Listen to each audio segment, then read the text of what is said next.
నమస్తే సార్. మేము 9వ వార్డులో ఉంటున్నాము.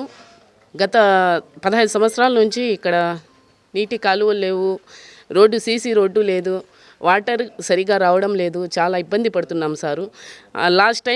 లాస్ట్ ఇయర్ కూడా ఇదే కాంగ్రెస్ పార్టీ 2 టైమ్స్ వచ్చి ప్రెస్ మీట్ పెట్టారు. అయితే కూడా కొంచెం కూడా స్పందించలేదు. ఓట్లు అడిగేదానికి వస్తారు కానీ ఇక్కడ రోడ్లు కాలువల గురించి అస్సలు పట్టించుకోవడం లేదు. నమాజ్ చదివేదానికి కూడా అసలు మాకు చెత్త బండి రావడం లేదు, కూరగాయల బండి రావడం లేదు, వాటర్ ట్యాంక్ రావడం లేదు. చాలా ఇబ్బంది పడుతున్నాం సార్. అసలు ఎవ్వరూ పట్టించుకోవడం లేదు. లీడ్లో ఉన్న పార్టీ వాళ్ళకి కదా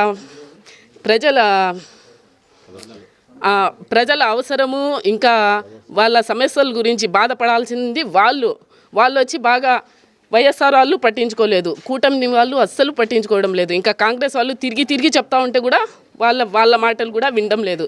దయచేసి ఈసారన్నా మీరు కొంచెం కనికరిస్తే చాలా బాగుంటుంది సార్. మా సమస్యలు పరిష్కరిస్తే చాలా బాగుంటుంది సార్.